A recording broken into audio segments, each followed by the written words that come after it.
So hello everyone, आज फेरि हामी कोरिलेसन कोएफिसिएन्ट चाहिँ क्यालकुलेटरको हेल्पबाट गर्न जाँदैछौँ। क्यालकुलेटरको हेल्पबाट एकदमै इजी र फास्ट हुन्छ है। अब हामी 2080 ओल्ड इज गोल्डबाट चाहिँ एउटा क्वेसन लेखेका छौँ। यसमा चाहिँ हामीलाई के भनेको छ भन्दाखेरि चाहिँ determine the age of relationship between age of sister and their brothers from the following data using Karl Pearson's मेथडबाट गर भने होइन। अब हामीले अब यो भन्ने बित्तिकै हामीलाई के थाहा छ, कोरिलेसन कोएफिसिएन्टबाट गर्ने हो भन्ने थाहा छ। हामीसँग क्यालकुलेटर छँदैछ, क्यालकुलेटर भइसकेपछि क्यालकुलेटरमा डेटा हाल र 5 मार्क्स लुट भने जस्तै हुन्छ होइन। अब यहाँ गरौँ है त, हामी अब सिम्पली यसको लागि एउटा टेबल बनाऊँ होइन, के चाहिन्छ। अब हामी एज अफ सिस्टरलाई एक्स मानौँ अनि एज अफ ब्रदरलाई वाइ मानौँ है त। अनि हामीलाई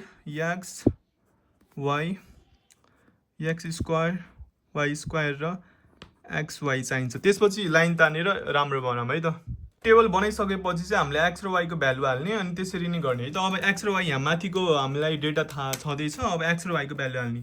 अब यहाँ 25, 44, 60, 80, 90, 70, 30, 22, 55, 70, 100, 82। अब चाहिँ हामीलाई यो x square y square x y गरेर चाहिँ हामीले चाहिँ टाइम वेस्ट हानिरहन पर्दैन हो क्या। सिम्पली अब के लेखिदिने, 25 को स्क्वायर सबै चाहिँ हाम्रो क्यालकुलेटरमै दिन्छ। Summation x square summation y square सबै क्यालकुलेटरमा आउँछ। त्यही भएर चाहिँ हामीले यसमा टाइम वेस्ट गरिरहनु पर्दैन। हामीले जति छिटो हुन्छ त्यति चाहिँ हामीले भ्याउनु पर्ने हुन्छ यस्तो क्वेसन्सहरू चाहिँ।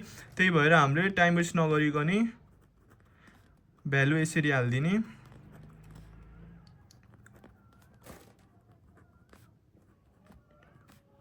सबैको स्क्वायर लेखिदिने, 70 को स्क्वायर, 100 को स्क्वायर, 82 को स्क्वायर अनि 25 इन्टु 30, 44 इन्टु 22, 60 इन्टु 55, 80 इन्टु 70, 200, 82। मेरो चाहिँ टेबल ठुलो भएको छ, हल्का सानो बनाएर टक्क चिटिक्क बनाउनु।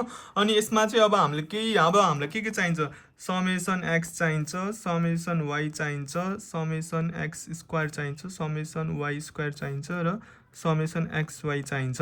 अब यो चाहिँ हामीले सबैमा क्यालकुलेटरमा हेल्प गर्छौँ होइन त, क्यालकुलेटरको थ्रुबाट गर्छौँ। अब सुरुमा क्यालकुलेटर कसरी गर्ने, अब सुरुमा अन गरिसकेपछि क्यालकुलेटरमा मोड थिच्ने अनि मोडमा 3 नम्बरमा स्टार्ट छ, 3 मा जाने र 2 मा जाने, ए प्लस बिएक्समा 2 मा गइसकेपछि अब एक्स र वाइ छ। अब यहाँ भ्यालुहरू पुट गर्ने। हामीलाई के थाहा छ, 24 यिनीहरू थाहा छ होइन।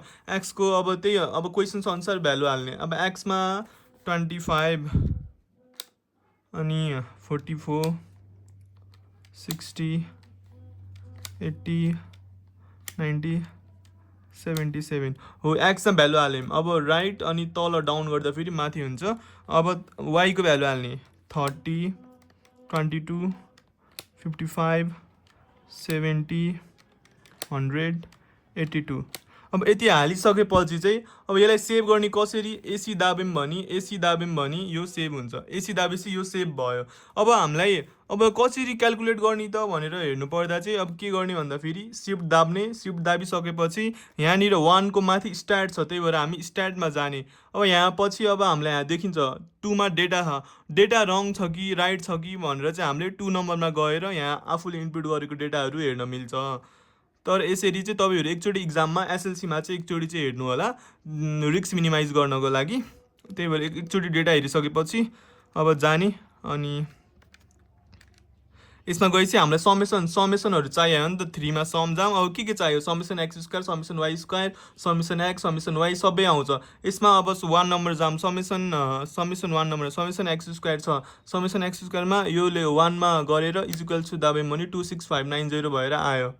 गरेर अब सबै समेसन एक्स स्क्वायरहरू सबै निकाल्न मिल्छ। के गर्ने, सिफ्ट दाब्ने, 1 दाब्ने अनि 3 मा सम छ 3 दाब्ने। अब के चाहियो, अब के चाहिन्छ त्यही अनुसार। अब 2 मा जाँदा समेसन एक्स आउँछ, इजिकल्स टु दाब्ने 376। यसरी नै सबै भ्यालुहरू यहाँ लेख्नु होला। म स्किप गर्छु यो पार्ट चाहिँ। लेखिसकेपछि चाहिँ अब हामीले फर्मुलामा हाल्ने। 5 मार्क्स पाउनको लागि फर्मुला लेखेर डेटा हाले जस्तो चाहिँ गर्नुपर्छ है, डाइरेक्ट क्यालकुलेटरबाट चाहिँ गर्नु भएन। अब यहाँ इजिकल्स टु गर्ने 6वटा छ। अब हामीलाई फर्मुला थाहा छ, के थाहा छ भन्दाखेरि आर भनेको n summation x y minus summation x summation y by root under n summation x square minus summation x को whole square whole root under फेरि अर्को n summation y square minus summation y को whole square. अब full marks पाउनको लागि चाहिँ हामीले यसमा भ्यालु पुट गरे जस्तो चाहिँ गरेर देखाउनुपर्छ है।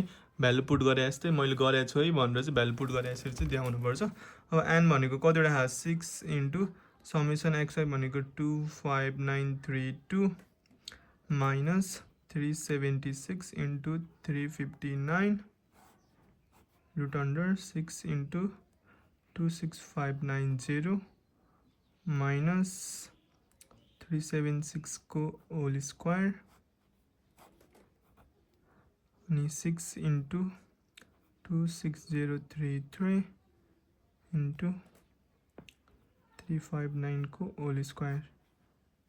यति भइसकेपछि हामीले केही नै गर्ने होइन, क्यालकुलेटरमा जाने, अघि नै गरे जसरी नै सिफ्टमा जाने, स्ट्याटमा जाने, आरइजी रिग्रेसन मतलब 5 मा आरइजी लेखेको छ 5 मा जाने, अनि यहाँ 3 नम्बरमा हामीलाई त आर चाहियो नि त, त्यही भएर 3 मा जाने। यति भइसकेपछि इजिकल्स टु दाब्दा फेरि 0.925 आयो। आर भनेको कति आयो 0.925। हाम्रो यही नै हो कोरिलेसन कोएफिसिएन्ट। हामीले यति गर्दा फेरि हामीलाई कति आउँछ 5 मार्क्स आउँछ। यति गर्दा फेरि 5 मार्क्स एसएलसीमा पाक्यो। त्यही भएर राम्रोसँग गर्नु होला, छिटो हुन्छ यो क्यालकुलेटरको हेल्पबाट। र सबैलाई बेस्ट अफ लक, राम्रोसँग दिनु होला। धन्यवाद।